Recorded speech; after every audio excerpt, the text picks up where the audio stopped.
clearly politicized it. You know, they say that I'm not political at all, period. I've never been, and anybody who knows anything about me knows that that's the case.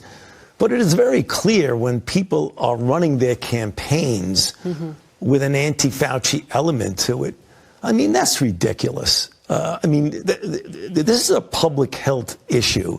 So, yeah, it's going to keep going, likely much more geared towards me. I mean, it's obviously a political issue. I'm not going to get involved. I didn't get involved before in the politics, and I'm not going to get involved now in the politics. So, coming out of the holidays, should parents expect schools to shut down? I don't know, Margaret. I'm not sure. When you talk about shutting down schools, there's always the collateral That's also effects. Radioactive. It is, exactly. There's always the collateral issue. So you have to balance, and you do it in real time, depending upon the viral load of disease in your region, whether, you know, the upper Northeast may be quite different from the Southwest, from the Pacific Coast, from the upper Northwest. So you have to have the local authorities evaluate on a situation-by-situation basis the potential collateral deleterious effects with the effects of what might happen if you have so many kids getting infected. What happens is that if you look at the anti-China approach that clearly the Trump administration had right from the very beginning, and the accusatory nature, the Chinese are going to flinch back and say, no, I'm sorry, we're not going to talk to you about it, which is not correct. But they're not talking to the Biden administration about it either. Exactly. I think that horse is out of the barn, and they're very suspicious of anybody trying to accuse them. We need to have an open dialogue with their scientists and our scientists, keep the politics out of it, and let the scientists, because these are scientists that we've known for decades, that the Chinese, not necessarily the scientists that we know and we have dealt with and collaborated with productively for decades, but the whole establishment of political and other establishment in China, even when there's nothing at all to hide, they act secretive, which absolutely triggers an appropriate suspicion of, like, what the heck is going on over there? So right now, what we would really like to know is all of the details of what went on with the original people who were infected. We keep a completely open mind as to what the origin is. Having said that, if you look at the examination by highly qualified international scientists with no political agendas, they've published in peer-reviewed journals that the evidence is quite strong that this is a natural occurrence. Does that mean we've ruled out that there was something funny going on at leak? Absolutely. And I and all of my colleagues keep an absolutely open mind. We've got to investigate every possibility because this is too important not to do that. The Washington Post editorial board had an interesting piece on this recently. I don't know if you read it, but about the secrecy regarding the origins. And it says the world owes those who died, 6 million people, but probably twice that or more, to be better prepared in the future. The cover-up is immense and still in place. China should now agree to a full and thorough scientific investigation that returns to Wuhan. Do you agree with that word, cover-up? And intentional distortion? I don't know what that means. No, it isn't that I agree or disagree. I'm not sure what they're talking about. I mean, if cover-up is not allowing people to come in and look at all the data, that's not a cover-up. That's not being transparent. To me, a cover-up is... Like the animals being killed before anyone could go into the market to investigate that. Again, I don't want to... It's going to be taken out of context by others for sure, but that's my life. Welcome to it. Cover-up means you know something and you're hiding it. Not being transparent and allowing things open is a little bit of a different. Okay, welcome. It is Monday, 28 November in the year of our Lord 2022. We're in Battleground. Welcome. I've got, we're having Naomi Wolf here momentarily. Got Natalie Winters. Natalie, we went through some of this morning, but I wanted to take more time. We were a little rushed. Fauci's exit interview. And because Fauci is inextricably linked with so much of what's going on in Beijing and the streets of Beijing right now is directly related to Tony Fauci as the chief medical advisor for President Trump and President Biden. these lockdowns, the severity of the lockdowns, no answers on Wuhan. People in the streets of China, Lao Beijing, old 100 names, are tearing down the gates around Wuhan, saying it started in Wuhan, it's going to end in Wuhan. Give us your assessment first of the original footage, and take a little more time to delve down it. And then you actually added some new footage, which quite frankly is shocking. And I know why CBS, I guess, has pulled that footage from what they're making available. You got to kind of track it down. So walk us through Fauci's, the pathological liar, Tony Fauci's exit interview. Sure. Well, I think it's important to contextualize why exactly this exit interview happened now with Anthony Fauci, because if you remember, it was just last Wednesday, conveniently the day before Thanksgiving, so it really got buried in the news cycle, that Anthony Fauci was deposed as part of that Missouri lawsuit into collusion between big tech and various officials within the Biden regime in terms of censoring stories about the true origins of COVID-19. So even despite this very convenient timing, like I said, the news cycle didn't really pick up a lot of the bombshells from that testimony, where Anthony Fauci, not only did he admit that he didn't really have any studies to support his support for masks, but also that the reason why he chose to implement lockdowns in the United States was because basically the Chinese Communist Party had advised him to. So this interview comes on the heels of that. So I think it's sort of a cover-up effort for the deposition that recently transpired. But of course, with Anthony Fauci stepping down in the new year, this is also likely his last kind of, I would say, last act before the curtain closes, thank goodness. But that final clip, what I really want to single out, because I think this is a perfect example of how the mainstream media works in tandem with a lot of these kind of ruling class type officials like Anthony Fauci. And of course, with the Chinese Communist Party, too, there's some other very interesting parts that they edited out of the interview, specifically going after the Chinese Communist Party's conduct with SARS-CoV-1. But that final clip where Anthony Fauci, you know, a man who is, I would say, usually not wishy-washy with his words. He can always find the words to criticize people like Trump and Republicans. Yet he can't really muster up the courage to criticize the Chinese Communist Party and use the word cover-up. He decides to kind of splice words and really get into semantics over cover-up versus transparency. And that final segment where he's talking about that Washington Post article, where it's even bad when, you know, the Washington Post is calling for a full-blown investigation into the origins of COVID, singling out the Chinese Communist Party.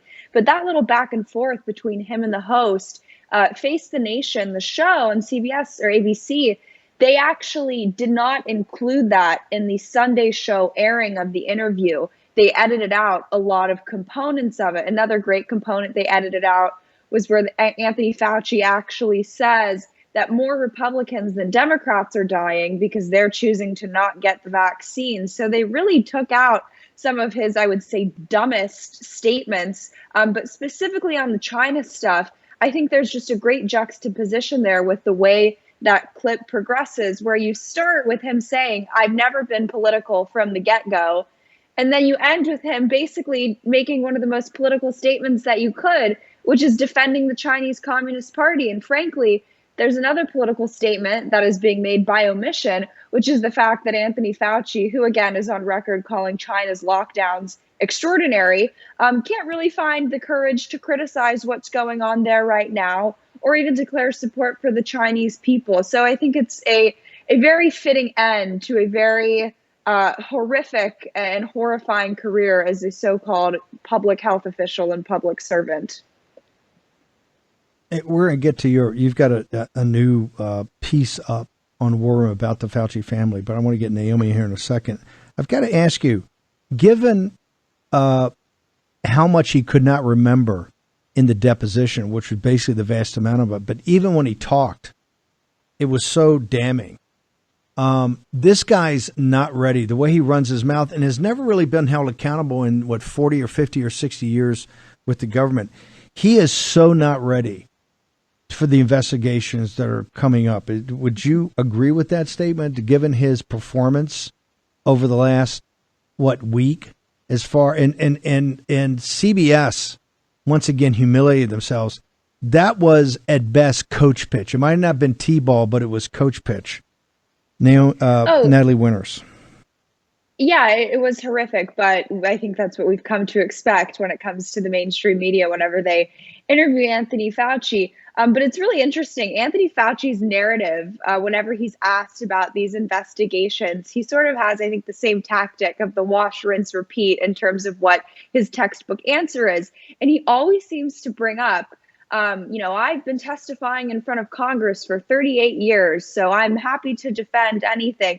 And I think that's a very curious point to be his primary line of defense, right? It's not that I didn't do anything wrong or that, oh, these Republicans are going after me for, nonsensical reasons. It's no, I actually have experience lying to Americans for nearly 4 decades, so I'll be able to skate my way out of it just like I have every other hearing in the past. But I don't think that's going to be the case this time, because you're not just going to have people who are playing softball, much like the interviewers at ABC and CBS in the segments we just played. So I don't think he's going to be able to get out of it. And frankly, I don't really think that he understands. I think that he thinks these investigations, are a political vendetta. House Republicans, just disagree about mask mandates or lockdowns.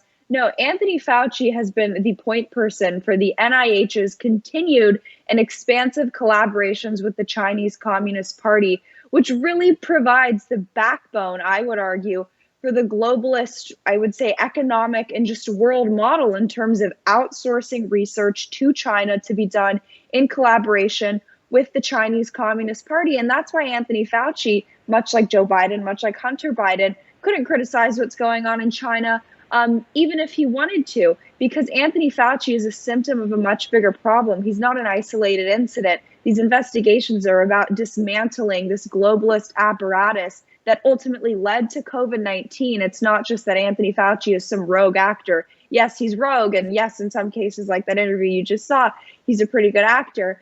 But Anthony Fauci is more so than just being complicit. He's been a key driver in really converging the American biomedical security state with its Chinese Communist Party counterparts. Natalie, hang on for 1 second. We'll bring Naomi in. Dr. Naomi Wolf, his deposition last week through these, he went almost full Ginsburg on us on Sunday, his exit interviews. You've been on this since day one. What is your assessment, ma'am? Well, I think Natalie summed it up incredibly well. Pardon me. If you look at the 7-hour deposition, and forgive me, I don't know how much of this you've just covered, but it dovetails with what Natalie was describing, perfectly. This man, as I said months and months ago, he doesn't work for us.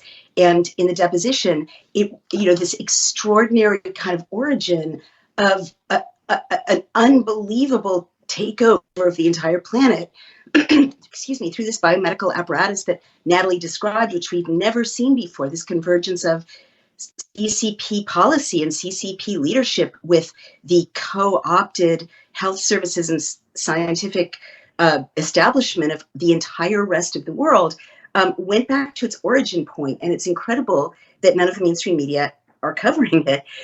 Brownstone has a wonderful summary. And Aaron Kheriaty, Dr. Kheriaty, and Janine Eunice, who's an insufficiently sung heroine of this movement, the lawyer who's working with Attorney General Jeff Landry and Attorney General Eric Schmidt of Louisiana and of Missouri, she really, they drove him to the origin point in which there was one guy, Dr. Lane, who went to China, saw the lockdowns, which included welding people into their homes, came back and told Dr. Fauci it was all great and a good idea. And there were no, as Janine Eunice points out, as the attorneys general point out, no studies, no data, no peer-reviewed nothing, no double-blind anything, no science at all. A guy returning from China saying that locking down human beings was a good idea in the face of a virus. And there we had the entire crashing of our economy, the ruination of millions of families, the murderous, medical interventions that we've seen for the last 2.5 years. And I love this quote. Fauci was apparently willing to base his lockdown advocacy on the observations of a single guy relying on reports from a dictator. And that's Janine Eunice, the attorney from the ACRU, who is helping to bring this lawsuit. And other itemization of what Dr. Fauci did for these 7 hours is that he forgot everything he did to lock down this entire country, ruin your kids' education, ruin a million small businesses. He couldn't remember, but he also told a lot of lies. And the Gateway Pundit has been very good about this. And again, forgive me if I'm picking up on anything you've already covered just now, but among the howlers, stunning lies, not just prevarications, but straight up lies. He said he wasn't familiar with Drs. Barrick and Dr. Daszak, who were kind of fundamental to transferring the forbidden gain-of-function research into bat coronaviruses to Wuhan when it became outlawed in the United States, until he was confronted with evidence from his chief of staff, emailing him, reminding him that they were on his team. And that's just one of the many, many lies. So I can't stress enough, and it may be hard to kind of process this, but what Natalie has described and what I'm kind of validating, in describing is literally almost a fable in which one person, under the guidance of an evil dictator in an evil country in which people are now screaming from skyscrapers because they're stripped of they're being treated worse than animals. Pardon me. One guy launched a war, an all-out war on the rest of the world, all of its liberties, all of its culture, all of its education, the very nature of the scientific process itself, and almost succeeded. That's what we're seeing. That's what's being revealed. You had said, and at the time we first came to the show, you started making this analogy of the Nazi doctors. I want to make sure everybody, because what's happened over the last 5 days and what Fauci went around yesterday is going to drive so much of what's happening in 2023, not just with hearings, but it's saying three. Right now, we have Lao Beijing. We had these patriots in the French concessions, Shanghai and Beijing, and they're standing up and saying, hey, you're welding people shut. You're doing what you've done for the last 2 or 3 years. We had a fire. You could hear the screams of the old people and the children as they basically burned to death. And we're not going to do it anymore. You may send us to prison, but we're going to stand up for liberty. Fauci, who's been lionized by the American elite, the American media elite, from Disney to the book publishing companies, all of it. He's basically testified now of what the initial lie is that he sent a guy over, the guy came back with absolutely no evidence. They predicated everything that they recommended to the president of the United States. Everything was just kind of on a hunch of even they had seen minimum stuff from a dictator. These lockdowns, right. And the lockdowns literally destroyed young children, principally minority children on the education. They will never get that back. Kids will never get their high school, junior and senior years back. They destroyed so much of America, predicated upon nothing. And this comes out in the media and CBS and NBC and Meet the Chuck Todd. Now we know why you're off TV everywhere. And CBS, between what you did with Catherine Herridge on the laptop from hell, on Hunter Biden, and what you did yesterday, it's beyond a disgrace. It's beyond a national disservice. This is almost criminal in its own element that you can't get to the bottom. And Fauci gaslights you so much. I can understand why he drives people mad, but I got to tell you, this thing in investigations next year to get to the bottom of it are going to shock the nation, just like you said it was, Naomi Wolf, in the spring of 2021, ma'am. Yeah, I mean, I don't know why you stop short. Pardon me. I just want to make sure that camera's okay. I don't know why you start short when you say almost criminal. I mean, it's literally like someone finding the Gulag Archipelago or someone finding almost Auschwitz, like Auschwitz before they, when they were just rounding them up and holding them, but before they started burning them to death. Or finding Dr. Mengeles' lab, finding those experiments and saying, well, this is a good idea. This is an orderly place. There's no riots here. They're managing, this population really well. There's no, there's a good, firm control of this crisis, these Jews that were so out of control. They've got this under control. these verminous Jews, remember the language, these infectious Jews that were like a cancer or a disease on the body politic of Aryans. And it's like someone saying, well, this is a really great model. Let's export it to the rest of the world. And then the rest of the world, instead of waging a world war and bombing the railroads, it's as if the rest of the world would say, oh, okay, yeah, I see your point. You've got testimony from a guy who's come back from Mengele's lab and who's come back from Auschwitz. Let's put that into place. Let's put that model into place. And it's also as if all of the nations of the world had policymakers that were in alignment with the doctors of the National Socialists. I mean, I'm not overstating the case. And I also want to say, people have said for 2.5 years, don't be a conspiracy theorist, right? But literally everything now is coming to this one point, right? This one visit, this one diktat from this one dictator who sent the message. And then the World Health Organization, let's not forget, after Dr. Lane came back to America, issued a report saying how fabulous the Chinese response to the virus was. All these people welded starving to death. Great job, China. And then that was the talking point. That was the memo. That was the script for the United States of America, for Britain, for Germany, for Italy, for nations around the world. So you can see that it all goes back to these events, and that it's being directed, as Natalie said, by the most tyrannical, evil regime on the face of the planet. And and Hunter Biden's laptop is absolutely, as I've been saying, at the expense of my entire rest of my life, right? But this is true. Hunter Biden's laptop is so germane, because how could a guy directed by a dictator with the backing of the World Health Organization take over our entire country to our detriment, using the Health and Human Services? Because our administration was owned by the Chinese Communist Party. And all of these other pieces now fall into place. As I've reported, I broke the story, the vaccines manufactured by the Chinese Communist Party, the ingredients are manufactured, the IP is owned by the Chinese Communist Party. And look what they've done. 2.5 years later, our nation, is in ruins compared to what it was. Our children are suicidal. Mental health crises are off the charts. Businesses are in ruins. The middle class is destroyed. Our armed forces are getting sick and falling over and dying and becoming sterile. This is happening all over Western Europe. I just got kicked off of YouTube again for an accurate interview with Igor Chudov, in which and I described it on your show, in which he accurately summarized drastic drops in the birth rates around the world based on government data. That's not misinformation. It's government databases.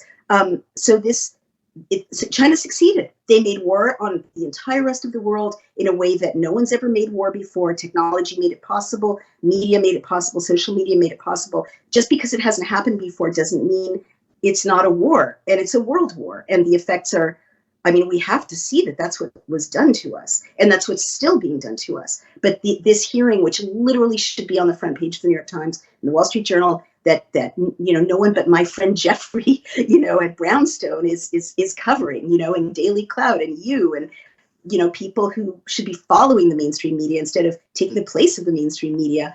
That details how the entire United States of America was brought to its knees by one guy at the behest of the Chinese Communist Party.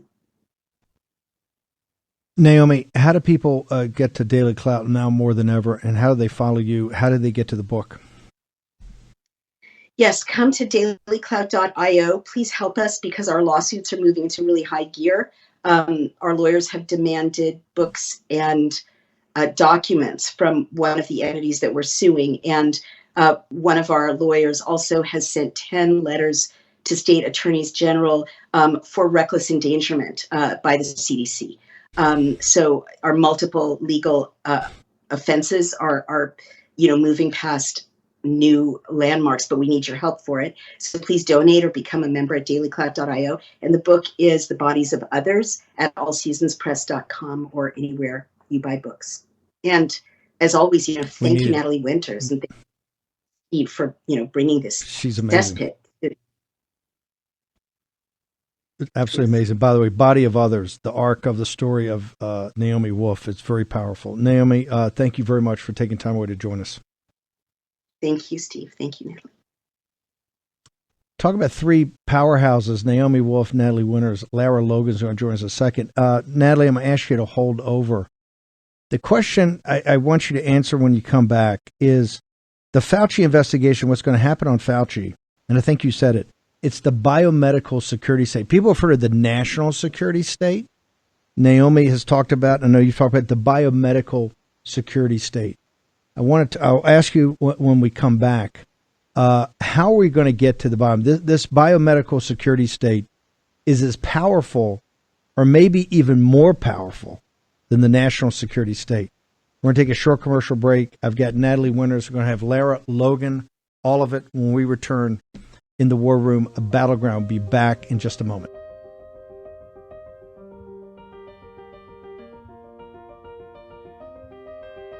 War Room Battleground with Stephen K. Bannon.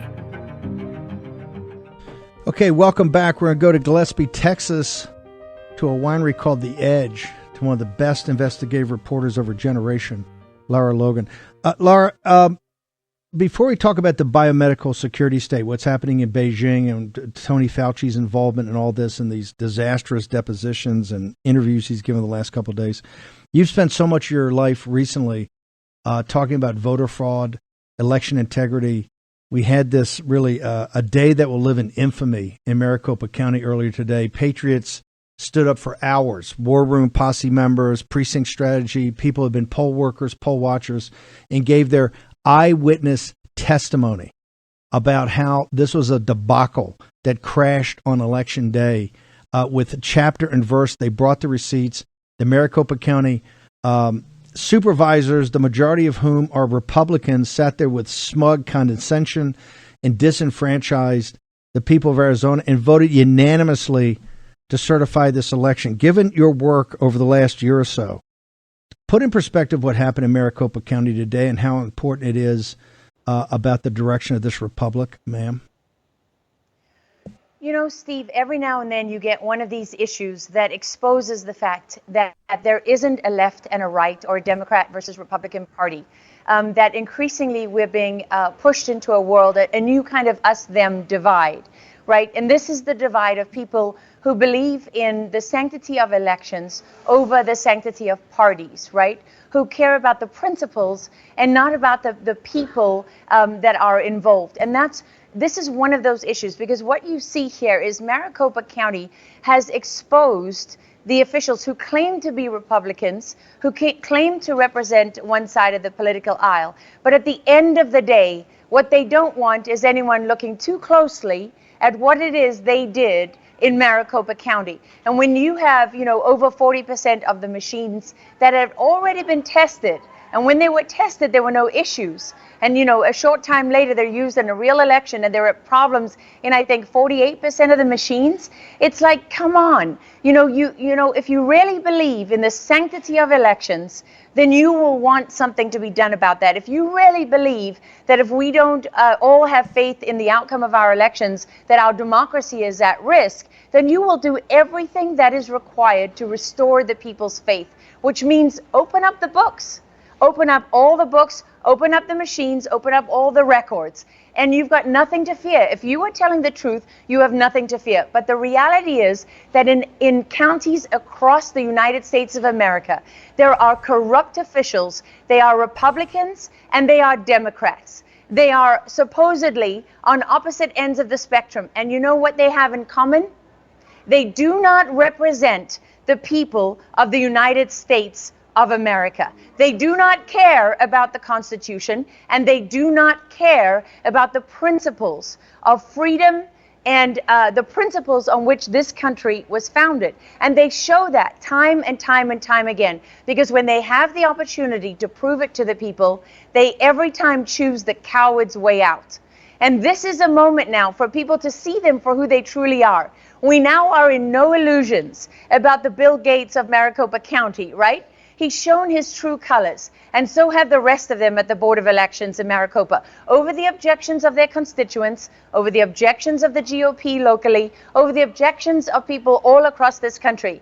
They have certified an election that the truth is they have absolutely no way to vouch for those results. It is a complete lie.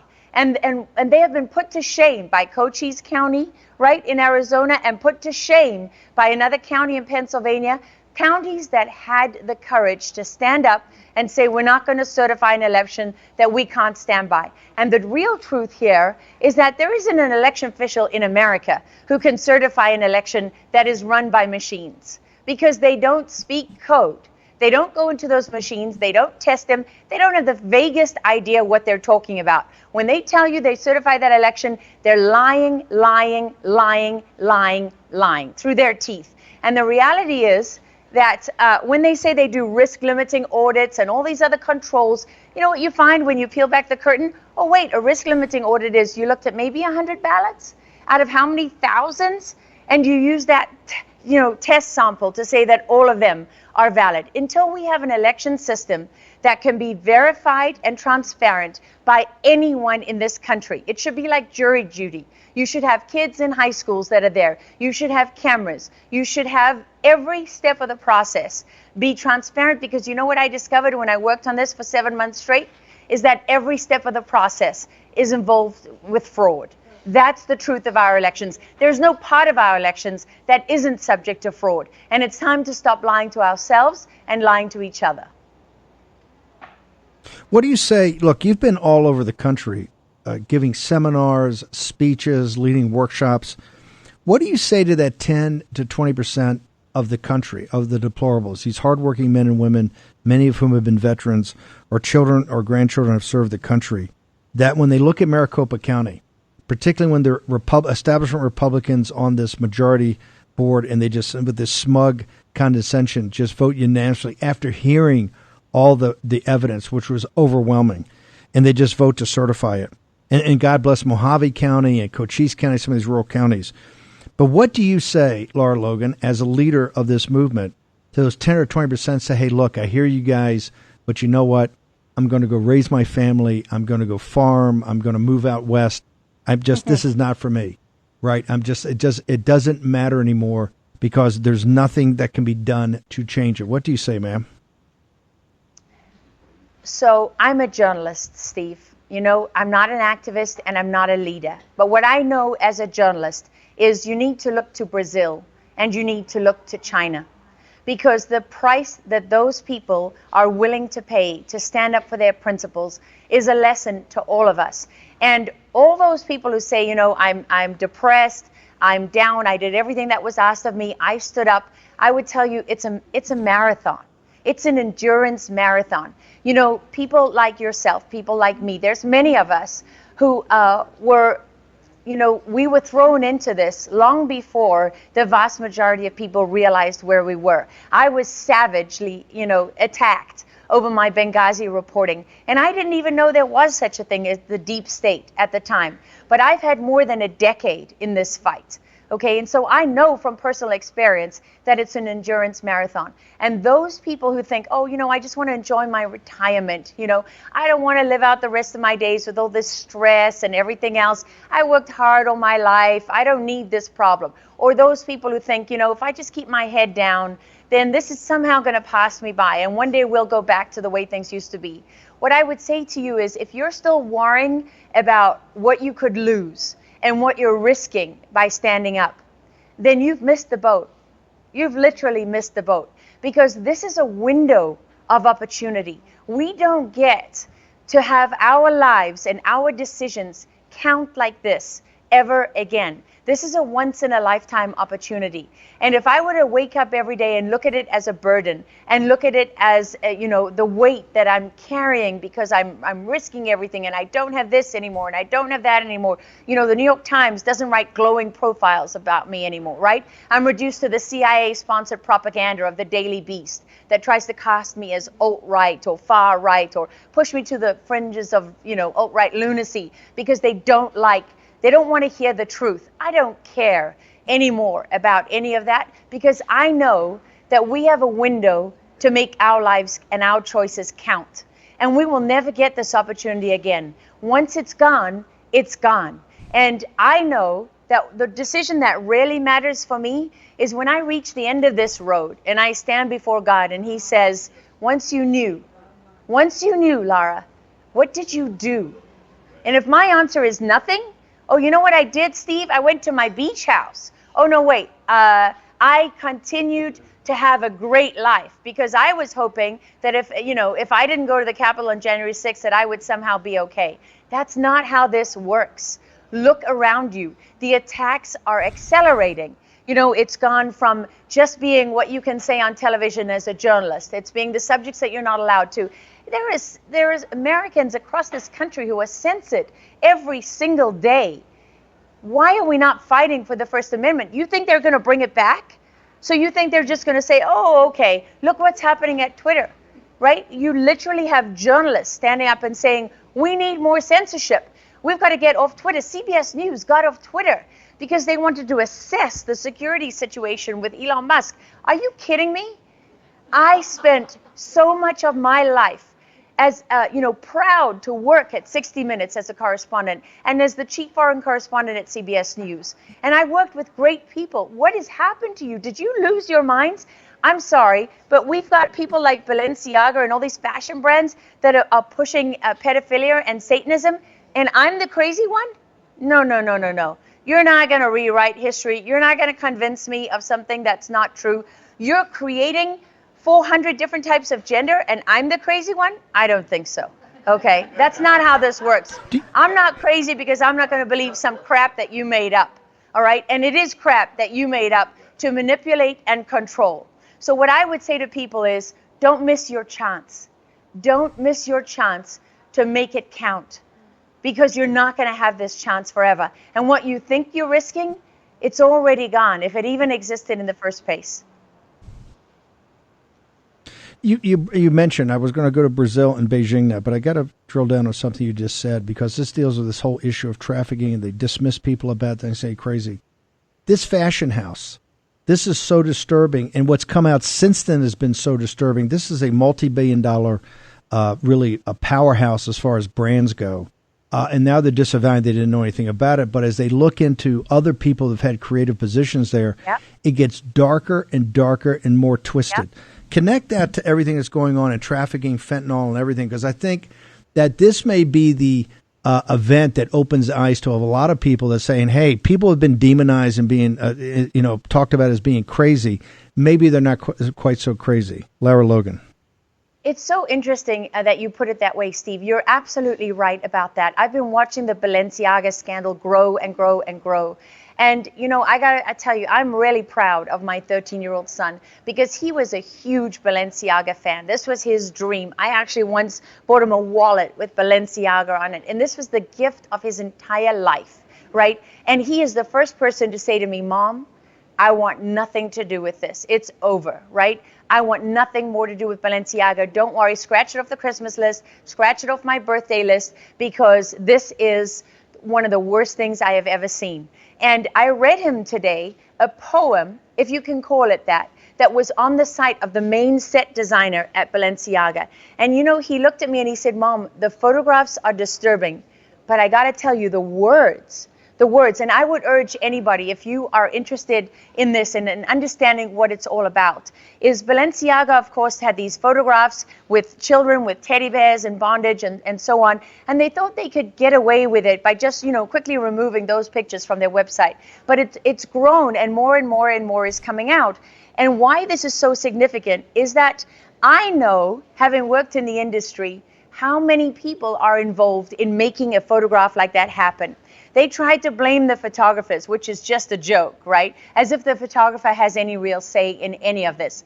No, it comes back to the stylist. It comes back to those in charge of the brand, to the front office, to the money people, to the cyber people, to the marketing people, to the booking agencies, people booking the kids and paying for them to come in, to the parents who allow their kids to be part of this, to all of the set designers and all the, when you start to look, Steve, at the infrastructure that is around a single advertising campaign at any of these brands, Make no mistake that we are talking about dozens and dozens and dozens and dozens of people who are directly involved. And this is so important because it's not just Balenciaga. That stylist turns out to be working with Adidas as well. The same brand, by the way, that canceled Kanye West. I love that.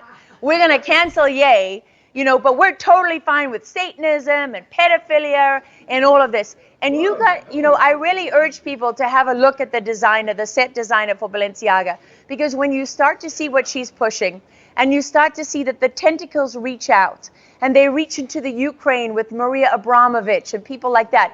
And oh my goodness, this is the unmentionable, right? Let's not mention the fact that this extends all the way to, let's see, what does the FBI have on their website as symbols of pedophilia? Well, that pizza is a term, and cheese pizza is a term that's frequently used as a reference by pedophiles. It's used by the FBI in cases that they have, and it is has been named on the FBI's website. If you can't find it online, look in the Wayback Machine, or you go to one of the sites that has found it. And so what you realize is that these terms are prolific, and they're used by pedophiles themselves, and they're used all across the social media. And this is why Elon Musk and what he's doing at Twitter right now is worth consideration. I don't know about Elon Musk. People say this, they say that. I can't prove anything. But what I know is that I left Twitter because I know that Twitter and Instagram and Facebook and YouTube and all of these social media platforms that are lording over everybody and censoring everyday Americans if you want to question the results of an election. But it's totally fine to push pedophilia and to have enormous campaigns and algorithms that are written to make people like Shane Dawson, right? Shane Dawson is another one who was pushing pedophilia. He had 20-something million followers on YouTube. Let me tell you, you don't get 20 million followers organically on YouTube. That's because the brand and the company and the front office and all these people, they are fully behind the messages that you're pushing. So, and what you see is there are survivors of child trafficking that are on these platforms that have been trying to get them to do something about it forever. So it's really significant that Elon Musk comes in, and what does he do? He straight away cleans out the account of 3 of the biggest trafficking handles on Twitter. Oh, wow. So they actually knew who these people were, and they didn't do anything about it. But wait, let me remember. Oh, yeah, they'll take Donald Trump. They'll take Donald Trump, the president of the United States. They'll take him off Twitter. But trafficking kids, that's totally fine. And by the way, if I talk about it, I'm the crazy one? I don't think so. I know the difference between sane and crazy, and those are the crazy people, okay? When you're posting pictures of yourself, and you've got a woman lying there on a satanic pentagram, or you've got a woman there with her guts hanging out, or you're promoting your favorite band is about cannibalism, they're your favorite musicians, and you're pushing this stuff out, I think you're the crazy person. And I think that if people aren't so afraid of how they're portrayed and aren't so afraid of the consequences, we can all admit that Democrats and Republicans agree on this, right? People from every side of the aisle agree that if there's any kind of satanic rituals going on that involve the sacrifices of children, it's not okay. And it doesn't matter who's doing it. I don't care who's doing it. It is not okay. And by the way, trafficking kids is not okay. And why it's so important for people to look at the whole picture is that these things go hand in hand. When you talk about trafficking, you know what? You don't have trafficking without drugs. People do drugs because it makes them do crazy things. They get people to comply because they do drugs. If you talk to any cop that's been involved in busting trafficking rings, they'll tell you that a lot of these victims are addicted to narcotics. How do they control them? They get them addicted to narcotics. And so why is that significant? Well, we just happen to have the most open border in the history of the United States of America. We have people who don't believe in the borders of the United States running these policies, right? They're implementing their open border policy, the policies of the United Nations, the policies of global organizations. And what does it happen to do? Well, they've opened the door for narcotics. And at the same time, the same people are fighting in the courts to have the minimum mandatory sentencing for narcotics reduced or obliterated, just wiped away completely. These are the same people installing their district attorneys all across America who won't prosecute drug crimes, right? And I'm not saying that the only thing you can do for a drug addict is to put them in prison. Nobody wants to see that happen. For goodness sake, I'm a mother, right? I want solutions to these problems, but I understand at the same time that when you have more Americans dying of drug overdoses than at any time in the history of this country, you have the deadliest street drug in the history of the world all over your streets, coming pouring across the border on a daily basis, and you don't even talk about it. You don't talk about it, and you're basically crushing the law, you're crushing enforcement of the law, and you are pushing the policies that proliferate this, plus you are lying about the mental cost to Americans. We have an epidemic of mental illness, and no one asks where it's coming from or looks at the link between narcotics, illegal narcotics, and mental illness. How do I know? Because I went from homeless camp to homeless camp to homeless camp in San Francisco, and I couldn't find a person I could put on television in good conscience because their brains are eaten away by these pharmaceuticals that are produced in labs now, right? It's not marijuana growing up out of the ground. These are laboratory-produced pharmaceuticals, and where do they come from? Well, this is the part where you start to connect the dots. They come, yes, now today from the Mexican cartels, but is that where they began? No, it's not. They started in China, right? They started because our pharmaceutical companies sold us out to the Chinese so they could make more money, more profit. Yes. And they exported their manufacturing capability, which gave the Chinese Communist Party everything that they needed to find the deadliest drugs and then to proliferate that in America. And the Chinese, Steve, I'll Lara, end with this. The Chinese understand all about drug warfare because it goes back to the 1800s when they lost the Opium Wars to the British and the Second Opium War to the British and the French. The Opium Wars. Lara, real quickly, how do people get to you? How do they get you on social media? How do they get to your show? You can find me on Locals. You can find me on Truth Social. And you can find me back on Twitter for now. I'm giving Elon Musk a chance. And and you will be able to find my show again at my website because I'm going to be doing my investigative show on my own.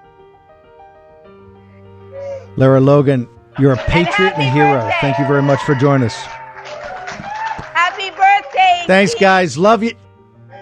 Love you down in Gillespie, Texas. You guys fight on. Thank you. We'll see you back here at 10 o'clock tomorrow morning.